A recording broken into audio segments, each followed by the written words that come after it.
You are Locked On Bears, your daily Chicago Bears podcast. Part of the Locked On Podcast Network, your team every day.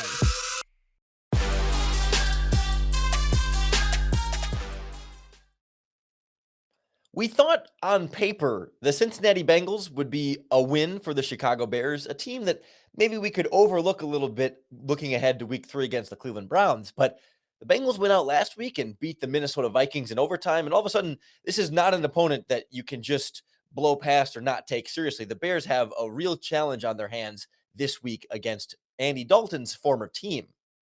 This is Locked On Bears, and I'm your host, Lorin Cox. I'm an analyst for Pro Football Focus, and I'm here to bring you your daily, in-depth Chicago Bears news and analysis. You can follow me on Twitter at CoxSports1. You can follow the podcast on Twitter at Locked On Bears. You can like Locked On Bears on Facebook, join the Locked On Bears Facebook group, and make sure that you subscribe to the Locked On Bears YouTube channel as well to keep up with all of our video podcasts. On the show today, it is Crossover Thursday. So we're going to be joined by Jake Liscow and James Rapien from Locked On Bengals, and we're going to kind of split today's podcast in half.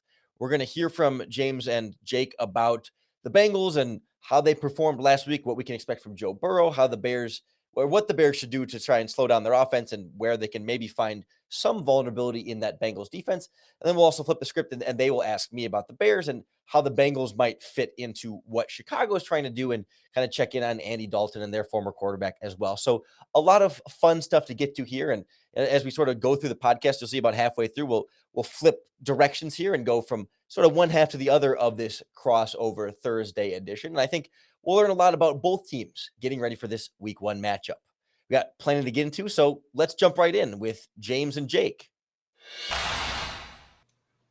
We're now joined by Lorin Cox from Locked On Bears as we dive into Crossover Thursday. Excited to talk about our old friend, Andy Dalton. This is obviously where the conversation starts. It's at quarterback. Andy Dalton grilled by the Chicago media on Wednesday for his decisions or the design of the offense to not push the ball downfield. You still got Allen Robinson over there, and I know Bears fans like Darnell Mooney as well. I also know Bears fans like that guy from Ohio State. What's his name again? I think it's a J name of some sort. But anyway, will we see much of Justin Fields? Will he be out there to take a shot play? Or if we do see him, to what extent do you think the Bears will roll him out in week 2? And will it be a similar plan for week 1 where they're going to try to utilize his legs and utilize him in the quick game? Or are we going to see a shot play from Justin Fields this week? Matt Nagy was asked that exact question about, is Justin Fields going to be the key to opening up this offense a little bit more? And he put a big smile on his face and said, I don't know, we'll see. And so it's as good of an indication as we can get that probably we're going to see some evolution there. I think last week it was a total of 5 plays for Justin Fields. And Nagy had said after the game that was maybe even fewer than they had thought they would. But by the time they got late down the stretch, they were down a couple of scores on the scoreboard and wanted to kind of keep Dalton in the passing game in there and not go as much to Fields in some of those situations. So I would expect to see more, assuming the score is a little bit closer down the stretch than what it was against the Rams this past week. I think they're going to still keep it very sort of basic with him. It's not the normal offense of dropping back and going through a full progression necessarily. At least that's what we haven't seen yet so far, but he did throw. It was kind of a run pass option. He did a shovel pass as well. And then some more just like regular read option type running plays and did a good job with all those things in very small sample sizes. And I think it's slowly going to grow more and more, especially if Dalton and the offense otherwise aren't able to get things going as well on their own.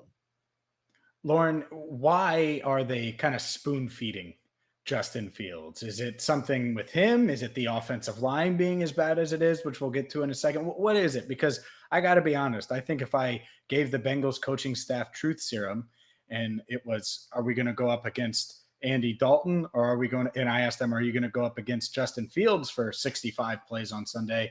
The latter would be much scarier.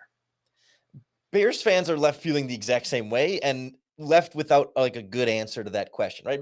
There was the first that thought of like, okay, it was Aaron Donald in week 1, and you don't want to throw your rookie quarterback out there to necessarily get eaten alive. And the offensive line actually played better than we expected. All things considered, with the injuries and the opponent they were going against wasn't a complete disaster. And so then we're kind of left with the same question, right? You see Trevor Lawrence and Zach Wilson and some of these other rookie quarterbacks certainly have their bumps along the way, but it wasn't as though the moment was too big for them or they weren't, completely ready. I mean, those teams are rolling with it because they sort of have to, and because these quarterbacks are good coming out of college. And Justin Fields went through progressions at Ohio State, ran an NFL offense that's very similar to the Bears offense. There's all these reasons why it should work and it should make sense to have him out on the field.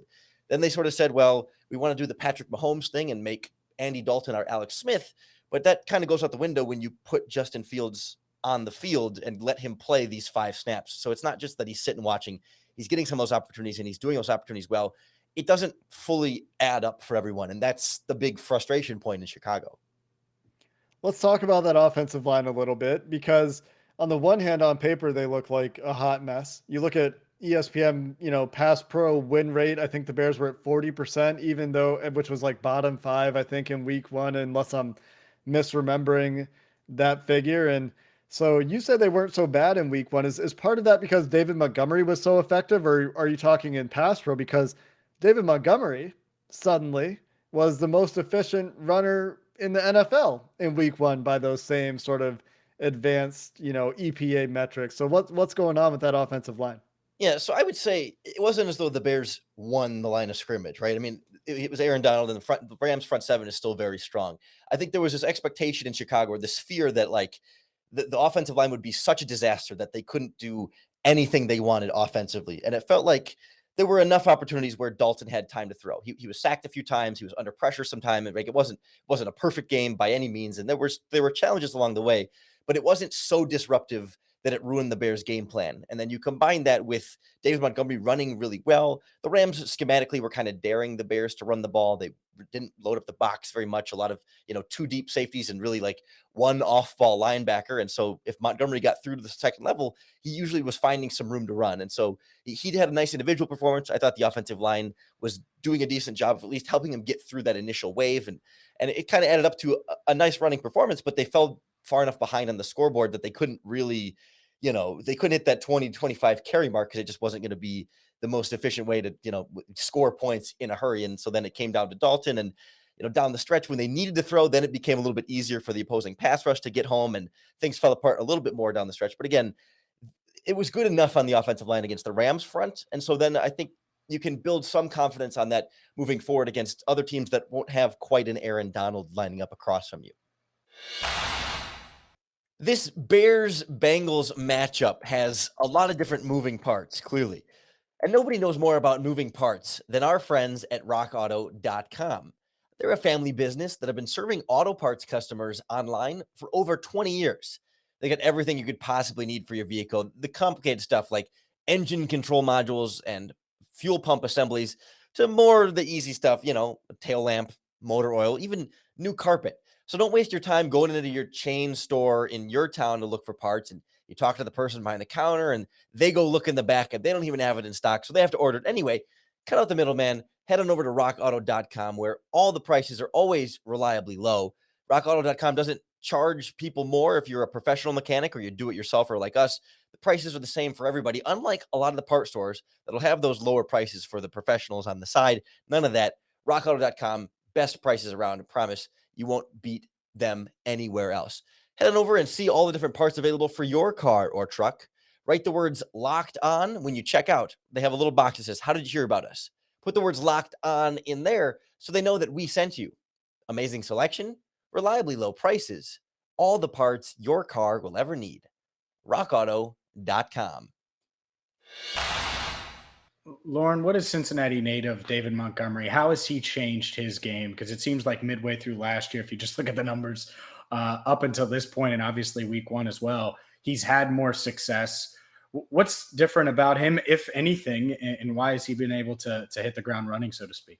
Well, of course, there's the famous graphic from when he was at Iowa State where it said, feet of Saquon Barkley, vision of Le'Veon Bell. And, he's finally living up to the insane hype that came with that picture. No. So last year, halfway through the season, the Bears really changed things up schematically when they turned the play calling over to Bill Lazor, of course, the former Cincinnati Bengals offensive coordinator, now reunited with Andy Dalton in Chicago. Nagy is again the play caller, but they've kept some similar things from a schematic standpoint of trying to go into a little bit more of like a stretch zone, outside zone, and run some play action off of that as well. And then didn't do as much of that against the Rams. I think the Rams thing was a little bit more schematic, but he did talk this offseason about how he felt like he got faster. He changed some of his training regimen. I don't know if he exactly lost weight, but gained some muscle. And he had a 40-something yard run in the first quarter that the NFL Next Gen Stats said was the fastest David Montgomery had ever run on a run in his career. So like, we hear every offseason that players say they got faster. Every player says, I got bigger, faster, and stronger this year. But at least I think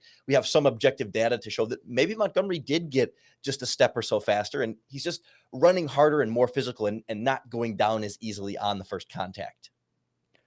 Let's shift gears for a second, talk about this defense before we finish up here, Lorin. The clear strength of the Bears defense on paper appears to be Khalil Mack, Akeem Hicks. If Eddie Goldman plays, Eddie Goldman, you said before we started recording that he's very much questionable. You would lean away from him playing right now. Robert Quinn obviously provides a little bit of juice, but on paper, you would think Jalen Johnson, Eddie Jackson, Tashawn Gibson maybe would be a solid core for a secondary, but they had issues in week 1 against Matt Stafford and Sean McVay and the Rams. When you look at this defense and you look at the matchup with the Bengals, where are you the most scared, or where can the Bengals exploit this defense the most? The big thing the Rams had a lot of success on last week was play action. And I mean, some of it was inflated by 2 busted coverages. And I wouldn't say that the play action caused the coverages to bust, but at the same time, tight ends, especially on crossing routes, were hitting the Bears. Roquan Smith and Alec Ogletree at linebacker both were often finding themselves out of position when wanting to step up and stop that running game. So I'd start there first and foremost. Second of all, deep downfield, it was just like communication issues between the safeties of, if there's a deep post route that's going to kind of go in between 2 of them, whose responsibility is that when there's other routes on the other side of the field that one of the safeties has to kind of accompany with? There were some big problems on the back end between your 2 veterans in the secondary. Like everybody else, your cornerbacks are all in their first or second year. There's not a lot of experience. You might expect some issues there with just seeing new things from opposing offenses that they just haven't been exposed to that much in their career. But it was a big sort of scare for Bears fans that it's the 9-year pro, and I think Eddie Jackson is 5th or 6th year pro on the back end that are just out of position and not communicating. They just didn't touch a receiver who fell to the ground and he got up and ran into the end zone for a touchdown. That it's like day 1 high school football stuff that you would expect these kind of guys to know. So I think they're first and foremost, and then the slot is a big question right now. Marquis Christian played there last week and gave up quite a few catches and a couple of touchdowns. They might move Duke Shelley in there. Both of those are names that Bengals fans will have never heard of and Bears fans had barely heard of entering this season. And that's where you see some of the problem there as well. But I think Jalen Johnson, definitely a strength on one side. The safeties are supposed to be a strength, and we expect them to eventually get back to being a strength. But right now, big question marks all around. Excited to see Jamar Chase go up against Jalen Johnson this week, see if he can keep it going. Last question, Lorin. How do the Bears win this game? What should scare Cincinnati fans? Because the Bears are favored, right? So how do the Bears win this game? I think they win this game if they stick with, I hate to be establish the running game guy because analytics say passing is always going to be more important. But I think with Andy Dalton and Bengals fans know this, it's so much about supporting cast. It's so much about giving him time to throw, giving him a running game, giving him receivers that are going to make plays with the ball in their hand, and then, defense doing its job there too. So if they can get David Montgomery going again and make it so Dalton doesn't have to be a vertical passer, that the short passes can be good enough if they can just run the ball for 4, 5, 6 yards a clip every time. And then if the defense can just not bust coverages, like just do their basic job, right? There's a formula there for success. I don't think it's going to be as easy on paper as Bears fans maybe thought it was going to be entering the season, but I think the pieces are there. Just run the ball, take care of the football. You don't have to put up, ideally with Dalton, you shouldn't have to put up 35 points. If you can score a couple of touchdowns and maybe a field goal or 2, that should be enough if the rest of the Bears supporting cast is up to the standard that they need to be. And certainly they weren't last week. That's Lorin Cox from Locked On Bears. Thanks for the time and thanks for the insight into Andy Dalton, Chicago Bears. All right, we're joined now by Jake Liscow and James Rapien from Locked On Bengals, helping us get ready for this Bears-Bengals Week 2 matchup. And Jake, let's start with you. When you look back at Bengals-Vikings, I think that was one on paper that Bears fans maybe, certainly know a lot more about Minnesota than Cincinnati, and we're surprised to see that go into overtime and have the Bengals finish out on top. Could you give us sort of your 1,000-foot assessment of what exactly happened in that game, and then we can go into a little bit more specifics of, Joe Burrow's performance and some of the things we can expect on Sunday. Before the Minnesota game, we were talking to your friend from the Locked On Vikings podcast, Luke Braun, about some of the keys to the game. And to me, one of the big things was if the Bengals could slow down and or stop Dalvin Cook, the Minnesota offense would have a hard time if Kirk Cousins was just drop back passing. And for some time, that was sort of the case. The Minnesota offensive line had a terrible time with the Bengals' remade interior of the defensive line in particular, with numerous holding penalties and false starts. And so maybe the Bears don't have the false start issue at home as much, but DJ Reader, Larry Ogunjobi, Josh Tupou, and BJ Hill were a handful for the Minnesota interior, and those guys were getting pressure on Kirk Cousins and doing a great job in either making run stops themselves or freeing up linebackers to make run stops of their own at the second level. And the Bengals did a good job of containing, for the most part, a really good running game and a really good running back in Dalvin Cook. And honestly, I think that's where a big part of it starts. They were also able to run the ball fairly well against, again, a defensive line in Minnesota that I think is fairly comparable in a lot of ways on paper. One good edge rusher, Danielle Hunter, Khalil Mack, there's a parallel. The Michael Pierce, Akeem Hicks parallel is there as well. So, Eric Kendricks, Roquan Smith, if you even want to go another level. And the difference is, they have Harrison Smith in the back there. And according to you, Eddie Jackson, well, we'll see. So that's kind of the high level view of it, right? The Bengals were able to run the ball okay. Joe Burrow hit a deep ball, was good enough in his return to action. We're looking for him to take another step. It looked like the Bengals were easing him in a little bit, but really good play from the interior of the defensive line really got the defense going in the right direction. And the Joe Mixon efficiency and Joe Burrow efficiency when they did throw the ball was enough to get it done against the Vikings. Although I will say, to some degree, they tried to give it away in the second half. Yeah, James, I wanted to go to Joe Burrow next. So, you look at the stat line, it's high completion percentage. It's a decent yards per attempt. It's a couple of touchdowns, taking care of the ball. But I've heard of this a lot from Bengals fans. I think even the PFF grades were not super complimentary on Burrow's performance either. Where do you sort of see progress, and where are you still looking for more progress? Well, one, the fact that he was out there week one coming off of that injury, it was a win, right? In general, just big picture view. But yeah, the deep ball would be the big thing for me. The fact that he hit Chase in stride, it was a perfect throw. And that's what this offense needs to be. They need to have those big splash plays. And you see it week one in his return against the team that you were 3.5 point underdogs to at home. That's certainly a good start. Unfortunately, it wasn't all sunshine and roses. He missed some throws. He missed Mike Thomas for what would have been another touchdown. And the thing that really stood out in week one to me is the difference between last year and this year. Burrow, they managed him, or they were basically trying to do as much as they could to make sure he was comfortable. And that means getting Joe Mixon involved early. You didn't see a lot of downfield shots early in the game. In the first quarter, they didn't do much at all really on offense from a passing standpoint. And it kind of tapered off as well towards the end of the game when he got tangled up and kind of dinged up there. So we'll see if they kind of pull the reins off a bit more this week, or maybe this is a first half of the season type thing where they're going to ride Joe Mixon and let Joe Burrow be efficient, as you said, make some splash plays when when it's called upon, but really try to be more balanced than they were last year, which in one hand, it's good, especially when you're talking about trying to keep Burrow healthy. At the same time, I don't think you're necessarily maximizing the value and potential of this offense if you're doing that.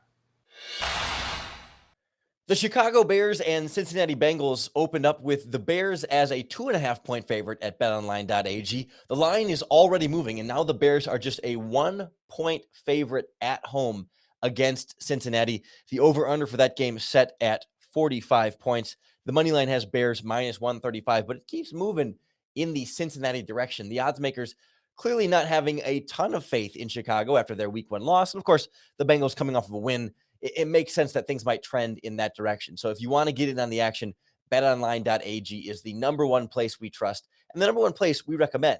They've got all of the updated odds, props, and contests, so much more beyond just pro and college football. You got basketball, baseball, hockey, soccer, tennis, you name it, they've got it at betonline.ag. When you sign up, don't forget to enter our promo code Locked On to get that welcome bonus. They'll match your first deposit to give you even more money to play with and win at BetOnline.ag, your online sportsbook experts.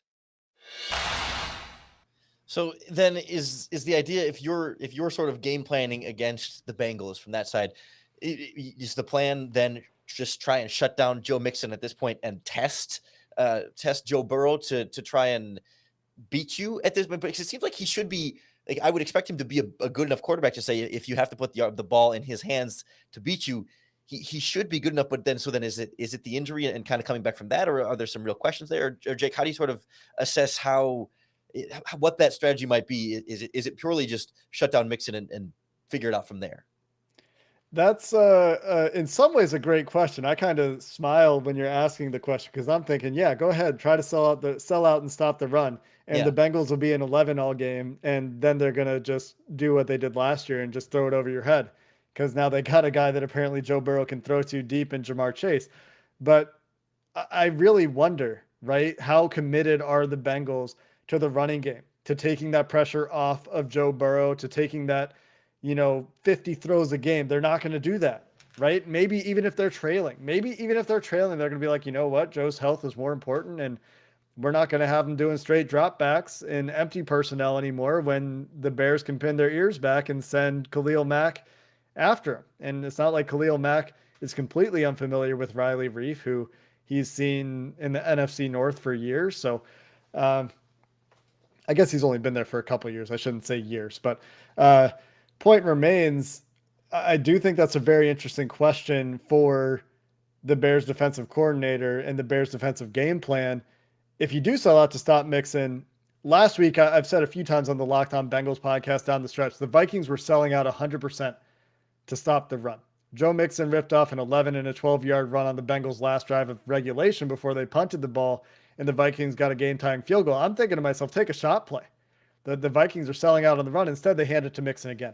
And so that could just be, we don't know how to finish games that we're winning, and we're going to try to just run. They've been running, fairly well. Maybe we'll just keep running and get another first down. But to me, that's a place where, hey, you take a shot play, get a touchdown, the game's over. That's all you need. Take a shot play, get a first down, the game's over. And so we didn't see that. So, as weeks go on, we'll get a better idea of whether Joe Burrow is truly on a pitch count, so to speak, or how much this coaching staff, to what lengths they're willing to go to try to protect Joe.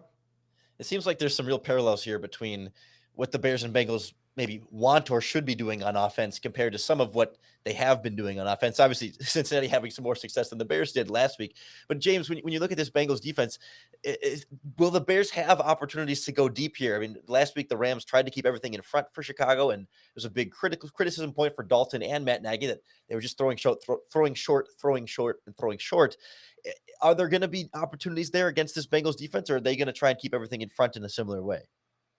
I think that you could certainly try that, but yeah, they're going to put Jesse Bates back there, and I would be shocked if he wasn't just roaming back there for most of the game and say, all right, you want to send it deep to Allen Robinson? Well, we're going to have 30 come over and try to make a play on the ball or make a big hit. And so to me, the Bengals, what they're going to try to do in this, after years of covering Andy and seeing it, they're going to try to get pressure up the middle like they did last week, make Andy uncomfortable, and try to shut down David Montgomery. And if they can do both of those things, they'll feel comfortable with their secondary, with Chidobe Awuzie on one side, Jesse Bates in Von Bell at safety, and then even a guy like Eli Apple, who had an atrocious three-play series, I guess we'll say, 3 plays that were just awful, leading to a Vikings touchdown last week.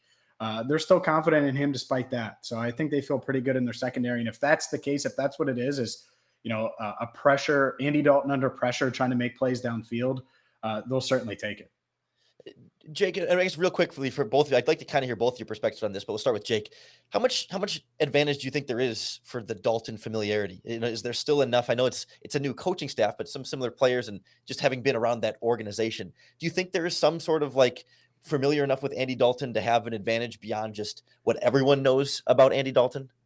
I think the only player that still remains on the Bengals defense from when Andy was in Cincinnati might be Jesse Bates. at least of I think Brandon Wilson was there too. He's a backup, but of the starters, I'm pretty sure. Oh, Sam Hubbard and Jesse Bates. Those are the two guys that I think overlap. But in terms of familiarity with defense specifically, I think that the defensive scheme has changed significantly this year and even to some degree last year for the Bengals. They're much more multiple than they used to be in a true sense of the word. A true sense of the word. I mean, you're seeing 6-man, 5-man fronts. You're seeing 4-man, traditional 4-3 looks, 3-4 looks, odd looks, even looks. You're seeing 3 safeties. You're seeing 2 safeties. So, they've been quite variable, and I don't recall them being quite so variable in this way in the past. Another thing that we saw against the Vikings that we didn't see so much in the past is we saw some corner shadowing. So to me, that signals some scheme changes, at least to some degree. And so I'm not sure that Dalton's past with the Bengals being 2 years ago now is going to translate into a ton of familiarity with what they're doing on defense at this point. But, maybe things haven't changed as much as I'd like to imagine. James, what about in the other direction? Just the Bengals organization knowing Dalton through and through, maybe being able to attack him in some different ways, or is it the same kind of thing where two players in the starting lineup on defense aren't enough? Well, no, I certainly think they have an edge there, at least as much of one as you could ask for. Zach Taylor did coach Andy, right, for a year in 2019. Brian Callahan did too. So there's familiarity there. They played against them last year, and he came into Paul Brown Stadium and kicked the crap out of them with that Dallas Cowboys team. It was the Joe Burrow-less Bengals, right? So it was when they were still reeling a bit. And so, yeah, we'll see. I do think there's some advantages, but how much? I mean, a lot of it, I'm sure that, there's a decade plus of film on Andy Dalton and his weaknesses and his strengths. And last year, they couldn't really exploit those weaknesses on defense because they had so many injuries.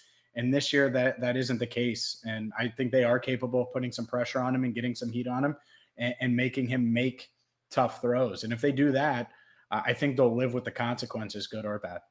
Excellent. It does seem like this is a little more of a straightforward game in terms of we kind of know what the two teams are looking to do, and whoever can do it better will be the one that comes out on top. Gentlemen, really appreciate you joining us on the podcast today. Best of luck on Sunday. Thanks, Lorin. Thanks again to James Rapien and Jake Liscow from Locked On Bengals for joining us on the podcast today.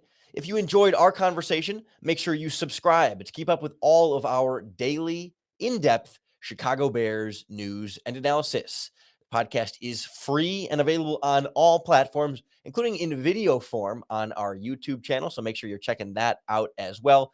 On tomorrow's show, we'll put together a game plan. We'll dive into these Bengals matchups a little bit more specifically and find out where the Bears can try and take advantage of some Bengals weaknesses and where they might need to clamp down on some Cincinnati strengths as well along the way. So I hope you'll tune back in for that tomorrow. I hope you'll keep following along the podcast all season long through the ups and downs, whether it's Dalton or Fields and whatever this Bears defense does as the season goes through.